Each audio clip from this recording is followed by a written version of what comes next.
Andy, where has your face been over the last 3 months? Oh, Jeanette, we're back. We're back. We are. Yeah, it's good to be back too. It's been too long, and life has been up and down. And I was in Europe for quite a while, and some family things came up, so we had to postpone. But we're back, and I'm happy to be here. Yes, and I think the last time we got together was in July. It was just before we were just going to hit the ground running with our jazz hands in the air Yeah, yeah. uh, to do the jazz festival. And then we kind of took August and September and a little bit of October off. So I am thrilled to see you again, my friend. And Andy talks real estate and more. I'm the more part. So can you kind of give us a little bit of a synopsis before you go into your slides that just are incredible of what you What's wrong? kind of yeah, what's your kind of feelings right now? Well, yeah. I mean, we were on a downslide, since March of last year, and this summer we did see about a 5% increase in values compared to a 20% decrease. And then in August, there was quite at the end flurry where people were pre-approved and wanted to get their purchases in before the pre-approval expired, and that kind of pushed things up a bit. Once that's happened, we had further interest rate hikes, and now we're starting to see inventory climb and sales go sideways. So I think that we're looking at a slight decrease in pricing over the next little while. It remains to be seen. Okay. That's the synopsis. That's the synopsis. That's great. So, because words are one thing, but numbers don't lie. And that's what I truly appreciate when you share your slides. So the screen is yours, my friend. Yeah, and I could add to that too, is that if anybody wants a more detailed look at their specific market, where they are and their type of home and the neighborhood they're in, I can break these slides right down to that and give a much better, cleaner look at their neighborhood. Okay, so let's share the screen and get this thing going. So yeah, like I said, it's good to be back. Here we are at on our live stream, and to start, where are we? Where are we? Oh, we were just talking about the weather. But wait, we're in a snowstorm right now, Andy. Yeah. What's going on here? Technical difficulty. There Yeah, we go. let's go that way. Oh, I know what I was at the end of the presentation. That's why. Uh, Okay, so Fraser Valley Real Estate Board MLS stats. So like as I said, the sales, the Fraser Valley Real Estate Board processed 1,100 sales during the month of September, and that was a 13.6% decrease compared to August, where we had that little bit of a push. Yet year over year, it was a 22.6% increase from September of last year. And September of last year was we were in a very strong downward trajectory from the market highs of March of 2022. Sales of inventory increased 9.1% from August, so sales were slightly up, with the board supply of new listings, up 9.1%, with the real estate board processing 2,800 new listings, which was an increase of 25.8% compared to the same month last year. So that's showing that our inventory is climbing. Remember all those months I was talking about the lack of inventory. yes. Well, inventory is now making itself known, and we're actually the pendulum swings, and we might be seeing too much inventory. Oh And my this goodness. and this is how I'm in terms of pricing. But pricing has always been very high, affordability, all that kind of thing. So it's not unexpected to see prices come back a bit. So here, we've got August last month, and the 26, 22 listings, and this month September was 2,860. So that's you can see the increase in inventory and the decrease in sales. So that just says that with a higher supply and less demand, we're going to see a flattening of the marketplace. We haven't quite seen it yet, but it will make itself known. And this is the long-term supply of inventory. And of course, this is where we were in the summertime, and for that price, little bit of recovery, that 5% recovery, as opposed to this is when we had that 20% decrease in pricing, because the inventory was high in a balanced market. Summertime, it went, spring, it was low, and now you can see the inventory coming back, and we're still back into that balanced market. So Moving, Andy, just to pause you there for a second, yeah, because I watched your video the other day about your 3 questions that you ask for buyers yeah, when you yeah. have that conversation. Is this a good indication that you're going to get an influx of buyers because now they're going to have a lot more inventory to get what they truly want? Is that what that slide is showing? Instead of going, oh, I got to take that because, you know, I got to take it now because that's Oh, only what's there. we're long past that. There with the more inventory in the marketplace, buyers have a lot more choice. They can be a lot more pickier. They can they're in a much better negotiating position. But you know, there's also the affordability. So I'm starting on some of our listings. We've seen offers come in 250,000 below asking price. And the sellers are just like, yeah, you know what, we'll just wait. But you know, there's going to be a meeting of minds between sellers and buyers at some point. If the market does bounce back a bit, it could. There's a bit of pent-up demand after a while with sales volume dropping off, and that might happen.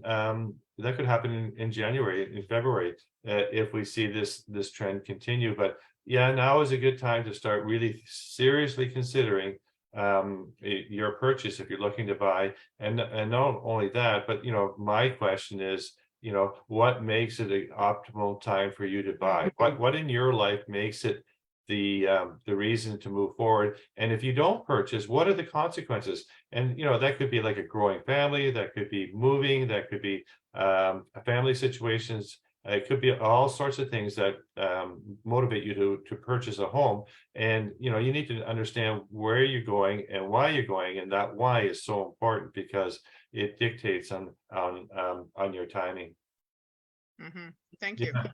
So okay, so the Fraser Valley, you know, again, this is our MLS statistics, and breaking down that previous graph of detached homes, townhouses, and condominiums. So 7.3 months of inventory in detached homes. We're touching into the buyer's side of the balance sheet, whereas the townhouses and condos are still in the seller side. But I think this is going to increase, and you know, this is to do with affordability too. Detached homes are very, very expensive.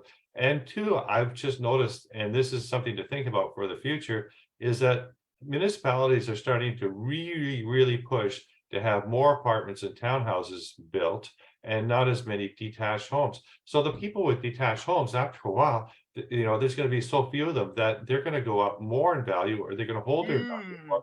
And condos and townhouses are going to be a dime a dozen. So if the end goal, most people want a detached home. So I still strongly suggest to strive to that, because the upside is very, very good.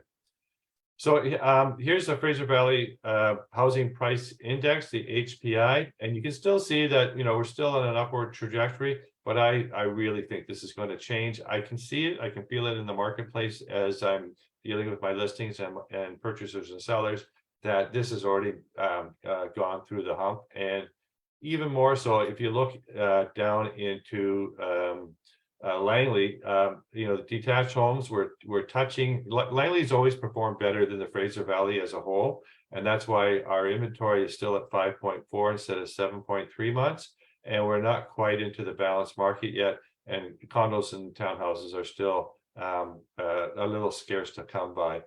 But having said that, if you look at pricing, and this is where I was talking about breaking it down into, you know, your specific neighborhood, here you can see with Langley detached homes that we are starting to go over the hump. You know, that next month it's going to be slightly down.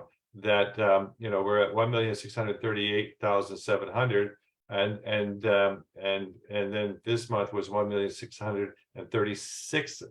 $12,900. So it's roughly, $2,000 less, which is, I mean, in the whole scheme of things, it's not really saying anything except that it's turned, and we're going to see a downward trend. And even here with condos, we're seeing a downward trend, and townhouses are up slightly, but it's going to change, and buyers are going to be in that position of looking for something that of real value. Andy, I've got a crystal ball question for you. Sure. When you're saying about detached homes, and I know in Vancouver a lot that I read, they're pushing towards, yes, you can put the carriage home. Yes, there's, the tiny homes maybe are going to start being able to be moved in. What's your thoughts? I'll get you to stop sharing your screen so we can see. What's your thoughts of the township, or even there's still some bigger properties in the Langley city of it pushing towards going, okay, now we will let you put, say, a manufactured home or tiny home or a carriage home now on your property, kind of that mortgage helper, or to get more population, onto the land versus, one family in one home kind of thing. Yeah. And that's because, we're going to have a huge amount of immigration. We need, I think by 2030, we need 3.5 million homes, or no, 3.5 million people are going to be coming into Canada. And so, from there, that, the demand will be huge. But what I do worry about is that, some municipalities, Township of Langley, they're really, really pushing for townhouses and condominiums and not detached homes. And where some developers have gone forward with a more balanced approach of, in their development area of wanting detached homes, condominiums, and townhouses, townships come back and said, no, I want all condominiums, and with some townhouses, so that after a while you're going to create a situation where there's not a balanced community. And also too, when you have something where, with all the carriage homes and all that, there are huge areas of Surrey where they complain that they have no parking, that you've got a home with on a 3,000 square foot lot with a detached garage and a carriage home on top, and you've got a suite in the basement, you've got someone renting in the main floor, and in the carriage home in the back you've got a suite. So you get 3 families living in there. And I had many clients that were 10 years ago that were living in that part of Surrey, and we sold, they moved out because it was just the neighborhood was degrading. So you really need to make sure that you do, that it's a balanced neighborhood, and that you bring in a real mix of people, so that it doesn't just become homogeneous in terms of all condominiums or all carriage homes. And but it's, unfortunately, it's the pendulum is swinging. There is a real push, and so instead of looking at something and say, okay, so how do we bring more balance because we need this, our politicians are now starting to go with a wide swath. This is what we're going to have, and detached homes are a thing of the past. Yeah, it's like, you're going to like it. You're going to like our decision. And there's got to be that young couple or that got to look out the window and see a house on a daily basis and going, one day, we're going to have that house. And if we don't have the houses for them, then what are they going to aspire to? It's fascinating. And I mean, and that's unfortunately that's the North American model is to, in the end, have your own detached home with your backyard, front yard. And the 1950s American dream, but it's still very much alive. And I mean, if you look in Europe, everybody has a condominium, they live in condominiums, they raise a family in condominiums. But we have more land here. We have the ability to provide detached homes, and I think it's really, really important for just for the development of our nation, is to be able to have that possibility of a detached home. I love that. So now comes to the more part. I got to tell you, the month of October is so exciting in the Fraser Valley, specifically in the Langleys, because I was on the Tourism of Langley website today, checking up on the and more part of this. And oh my gosh, I punched in, they've got a search, and I punched in pumpkins.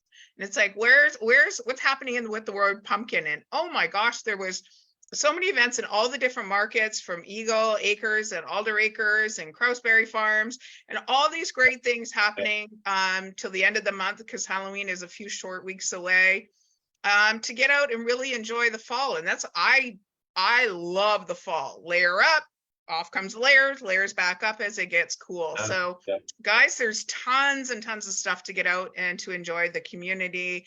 Go take a hay ride, have some apple cider, go to a corn maze and get yourself lost with your family. And it's out at, I know it's not Langley, but it's kind of fun, out at Man Farms. They have a really scary haunted house right now. So there's no reason to stick in your house. Go and enjoy the great outdoors. Yeah. And we both are on the Fort Langley Jazz and Arts Festival. So why don't you announce our save the dates for next year? Yes, well, it's a little far out, but it's July 26th, 27th, and 28th. We're going to be, I think it's a week later. We're trying to position ourselves a bit better in terms of what's going on with other festivals, and that week is a little bit more opportune for us. And so and we're going to be in Fort Langley. It's going to be the 7th year that we're doing the festival, so it's going to be an awesome time. And last year was great. And start marking your calendars. Looking forward to those pre-sale tickets. At some point, we'll be announcing our lineup. In a couple months, and all that kind of previous planning is in effect. Yeah. And then, of course, coming up next month, so it'll be up before we have our next chat on November the 17th, is in Fort Langley at the Cemetaph. The Fort Langley Remembrance Day Committee is putting on a big ceremony. And I know you guys are working on some very unique additions this year. So it'll be definitely worth watching the live stream, as well as if you can attend in person.